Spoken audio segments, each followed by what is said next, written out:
Hai, saya Dio. Dengan nama lengkap Adian Dio Akhdani.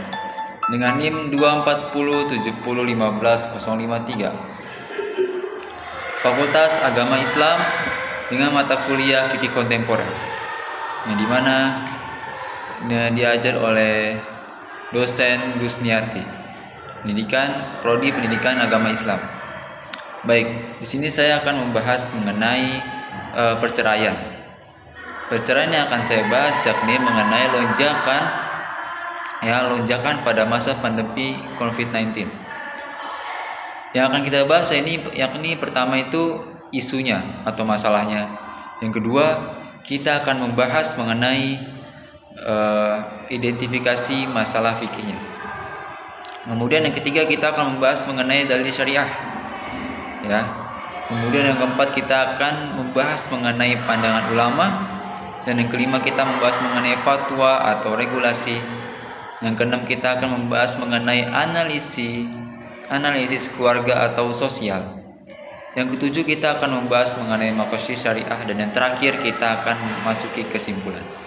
Baik, kita akan mengenal dulu apa itu identifikasi masalahnya. Deskripsi isunya, sorry.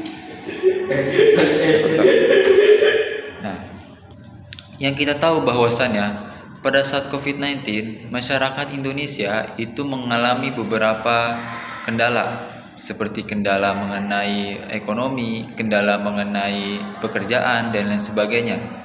Yang dimana hal-hal itu mempengaruhi hubungan keluarga antara suami dan istri. Pada saat COVID-19, itu lonjakan kasus perceraian itu tinggi, diakibatkan oleh banyaknya para pekerja yang PHK. Di sini dijelaskan mengenai data bahwasannya naik 5% secara nasional hingga 18,71% di daerah seperti Tanjung Jabung Barat pada 2021 dibanding 2020. Nah, penyebab utama ini sudah saya jelaskan tadi bahwasannya karena PHK, yang dimana sebanyak 24.392 kasus. Kemudian ada lagi mengenai perselisihan atau pertengkaran. Di data itu berjumlah sebesar 30.206 kasus. Dan yang terakhir itu ada mengenai faktor KDRT. Nah, mayoritas di pengadilan agama itu menunjukkan bahwasannya kebanyakan itu perempuan yang mengajukan gugatan ke pengadilan agama. Oke, kita lanjut ke bab 2, yakni mengenai identifikasi masalah fikihnya. Oke. Dalam perspektif Islam, lonjakan ini mempersoalkan kelalaian menjaga pernikahan sebagai akad suci. Itu dari pandangan fikihnya, yang dimana pandangan fikih itu menganggap ini itu merupakan pelanggaran syariah, ya, yang dimana peninggalan kewajiban nafkah atau konflik yang mengarah kepada mudorot lebih besar daripada manfaatnya. Yang kita tahu bahwasanya perceraian itu hukum asalnya adalah boleh, namun kebolehan yang Allah Subhanahu wa Ta'ala itu tidak disukai. Nanti akan kita masuk ke dalam sebuah dalilnya. Oke. Selanjutnya kita akan masuk ke dalil syariah nih, yang sudah saya bilang tadi. Ada di dalam Quran surat Al-Baqarah ayat 229 sampai 230. Yang dimana ayat ini tuh mengatur mengenai talak raj'i dan ba'i.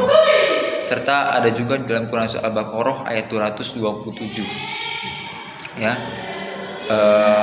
Dan yang terakhir itu kita akan masuk kepada hadis Nabi yang bunyinya itu perbuatan halal yang paling dibenci Allah adalah talak. Nah, ini tadi yang sudah saya bilang tadi bahwasannya kebolehan sesuatu itu yang Allah benci itu adalah perceraian ataupun talak. Kalau dalam pandangan fikihnya atau masuk ke ranah fikih itu kita ngomongnya talak.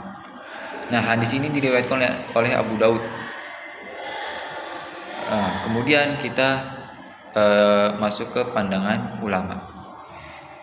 Ulama klasik seperti mazhab mayoritas membolehkan talak itu sebagai hak suami dengan syarat ma'ruf. Ya. Nah, tetapi syarat mahruf ini itu nggak bisa dijadikan sebuah hal yang sepele, karena kebolehan ini itu hanya boleh digunakan ketika dalam keadaan darurat. Nah, ulama kontemporer itu mengeluarkan fatwa di tahun 2012, nomor 4-nya, membolehkan talak itu di luar pengadilan, ya. Nah, tapi di luar pengadilan itu tetap harus disahkan, karena resmi nggak resminya seseorang itu ikatan dalam sebuah di hukum negara itu harus proses pengadilan. Nah, kemudian sementara itu di dalam Muhammadiyah itu mewajibkan melalui sidang, ya, melalui sidang. Dalam hal ini itu untuk menghindari yang namanya kekacauan. Nah, di sini tuh timbul yang namanya itu khilafiyah timbul, atau perbedaan pendapat dari MUI prioritaskan kaidah fikih klasik, yang dimana MUI ini merekomendasikan sebuah kitab klasik, sedangkan Muhammadiyah itu gunakan namanya Sad al-Zari'ah, menutup pintu mudorot, artinya akibat perubahan zaman itu. Kemudian kita akan masuk ke dalam fatwa atau regulasinya.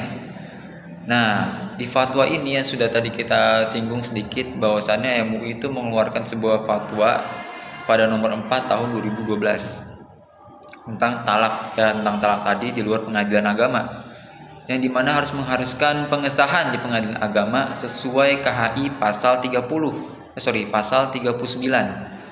Nah, ada lagi nih fatwa internasional yang dimana dari Majma' Fiqih Internasional menekankan mediasi. Regulasi ini ditetapkan pada nomor 1, ya, di bab perkawinan tahun 1974 itu. Nah, di pasal ini itu dimana ada hak-hak atau perlindungan anak atau istri, hubungan fikih, hukum positif, negara adaptasi syariah untuk maslahat sosial. Nah, ini selanjutnya nih guys, kita akan memasuki mengenai analisis keluarganya atau sosialnya. Nah, analisis keluarganya ini secara keluarga, lonjakan ini tuh rusak strukturnya, karena yang dimana bahwasannya dalam sebuah keluarga itu harus membutuhkan yang namanya ayah, ibu, dan anak. Nah, karena terjadi sebuah konflik atau sebuah permasalahan yang dimana akan merusak sebuah struktur keluarga yang mungkinnya tadinya itu lengkap, ada 3, ayah, ibu, dan anak, mungkin hanya ayah dan anak, atau sebaliknya, atau anaknya itu tidak punya siapa-siapa karena terjadinya perceraian. Nah, secara struktural itu rusak, yang dimana di dalam ilmu fikih itu disebutnya hifzun al-nasl. Kemudian tingkatannya itu ketika seorang anak itu menjadi yatim atau piatu, itu ekonominya itu akan lemah karena mereka tidak punya sesuatu hal yang mereka dapatkan dari orang tua gitu, karena terjadi perceraian tadi. Nah, selanjutnya itu kalau dari segi sosial itu dia itu bisa memicu kemiskinan yang tadi saya bilang. Terus kemudian si anak itu akan mengalami trauma psikologis, ya. Kemudian akan menjadikan si anak itu menjadi destabilisasi masyarakat pasca pandemi. Kemudian kalau misalkan kita analisis sebagai kacamata akad, pernikahan itu rusak jika nafkah gagal atau konflik kronis. Tapi Islam itu wajib mediasi dahulu. Itu. Kemudian yang sebelum terakhir, ya, kita itu harus masuk ke maqasid syariah. Nah, di dalam maqasid syariah ini, perceraian itu lindungi maqasidnya seperti hifzun al-nafs, ya, jiwa dari KDRT. Kemudian ada hifzun al-nasl, ya, keturunan pihak asuh. Kemudian ada hifzun al-mal, yang dimana pembagian harta itu adil. Kemudian ada timbang maslahat itu namanya bebas mudorot. Ada lagi mafsadat atau pecah keluarga bahasanya.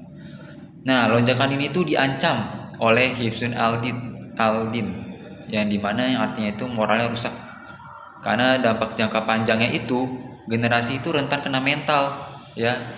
Yang tadi kita singgung bahwasannya si anak itu bisa kena mental karena banyak faktor, karena salah satunya itu KDRT diantara ayah dan ibunya gitu. Kemudian akan terjadinya kemiskinan umat, yang dimana jika tak ada rehabilitasi itu. Nah, kesimpulannya yang sudah kita masuk ke perbab tadi, bahwasannya perceraian itu bersyarat, ya. Dia itu bisa terjadi hukum wajib, sunnah, mubah, makruh, dan haram. Tapi pada hukum asalnya itu perceraian itu mubah. Tapi suatu mubah yang Allah itu nggak suka, ya. Yang tadi sudah kita singgung melalui hadis riwayat Abu Daud tadi. Ya, jadi perceraian itu hukum asalnya itu boleh, mubah tapi makruh. Nah, jika mudarat rumah tangganya itu lebih besar, maka akan masuk ke hukum itu sunnah atau wajib. Jadi kita itu harus menimbang segi kehati-hatian, yang dimana kalau bisa kita pertahankan keluarga itu, maka harus kita pertahankan, karena kita harus mencegah hal-hal yang sifatnya itu banyak mudaratnya, apalagi jika kita mempunyai anak. Oke, baik, terima kasih. Sekian, wassalamualaikum warahmatullahi wabarakatuh.